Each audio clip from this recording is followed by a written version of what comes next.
कोई विधान पार्षद क्या कहता है वो हमारे विधान पार्षद जवाब देंगे। माननीय जदयू के संसदीय बोर्ड के अध्यक्ष उपेंद्र कुशवाहा ने बजट को लेकर सबसे पहले प्रतिक्रिया दी।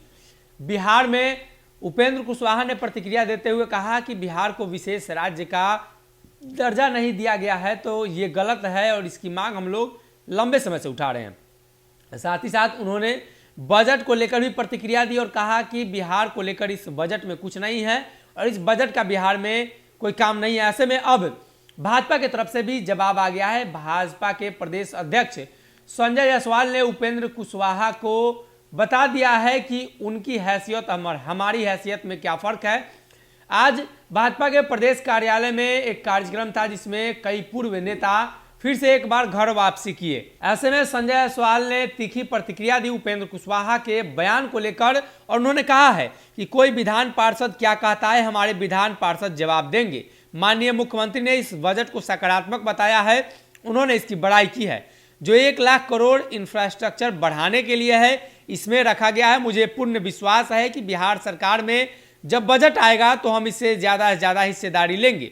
संजय जायसवाल ने साफ तौर पे उपेंद्र कुशवाहा को ये बातें बता दी है कि आप विधान पार्षद हैं तो आप विधान पार्षद से ही बात करें, प्रदेश अध्यक्ष और प्रधानमंत्री मोदी पर टिप्पणी नहीं करें। उपेंद्र कुशवाहा को लेकर इसके पहले भी भाजपा सख्त रुख अख्तियार कर चुकी है। इसके पहले उपेंद्र कुशवाहा मोदी के कैबिनेट में शामिल थे, लेकिन कुछ बातों को लेकर वो कैबिनेट से अलग होते हैं। उसके बाद उपेंद्र कुशवाहा और भाजपा के बीच जो रिश्ते हैं आज तक नहीं सुलझ पाया है। उपेंद्र कुशवाहा जब भी बयान देते हैं तो उनके बयान के पीछे कहीं ना कहीं भाजपा नेताओं की तीखी प्रतिक्रिया भी नजर आती है।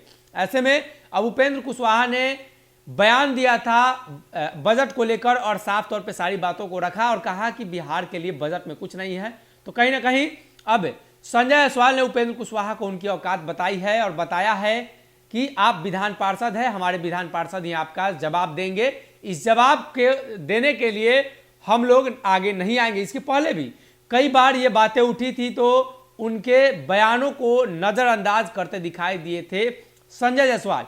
यानी संजय जायसवाल ने अब साफ तौर पे ये बात मान ली है और संजय जायसवाल ने कई बार ये बातें दोहराई हैं कि हम जदयू के शीर्ष नेतृत्व से समझेंगे, चाहे वो ललन सिंह हो या प्रदेश अध्यक्ष उमेश कुशवाहा हो या नीतीश कुमार, इन 3 लोगों के अलावा हम जदयू में किसी लोगों का बात नहीं मानेंगे, उनकी बातों को नहीं सुनेंगे। एक बार फिर से उपेंद्र कुशवाहा के बयानबाजी को लेकर संजय जायसवाल ने साफ कर दिया है कि जदयू में सर्वोसर्वा जो है हम उन्हीं की बात मानेंगे। आपका जवाब देने के लिए हमारे पास विधान पार्षद है। सेक्टर में नौकरी मिल रही है क्योंकि यह एक सबूत है।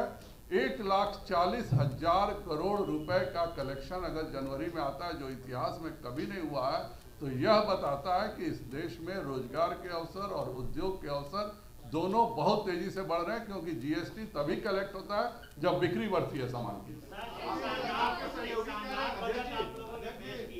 लेकिन आपके बिहार के सहयोगी बिहार को लेकर कहीं ना कहीं नाखुश नजर आ रहे हैं। उपेंद्र कुशवाहा कहते हैं कि कुछ नहीं मिला।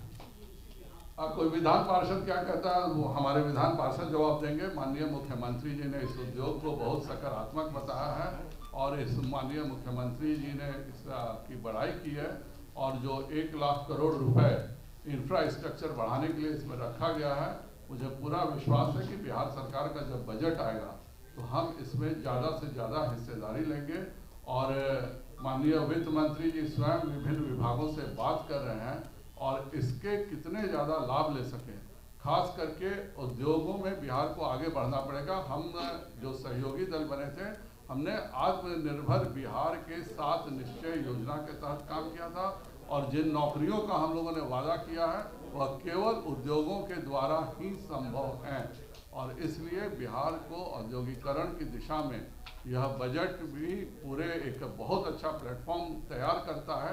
इसमें किसी भी प्रदेश का कोई जिक्र नहीं है। आप पूरा बजट उठा के देख लीजिए क्योंकि यह योजना हिंदुस्तान के प्रत्येक नागरिक के लिए है और जो हमारा शेयर होता है केंद्र सरकार का सबसे ज़्यादा उत्तर प्रदेश के बाद हमसे ज़्यादा आबादी है महाराष्ट्र की, हमसे बराबर की आबादी है बंगाल की, उनसे भी हम 5% ज़्यादा पैसा बिहार सरकार को मिलता है और बिहार सरकार के अपने भी तरह से रेवेन्यू कलेक्ट करना पड़ेगा।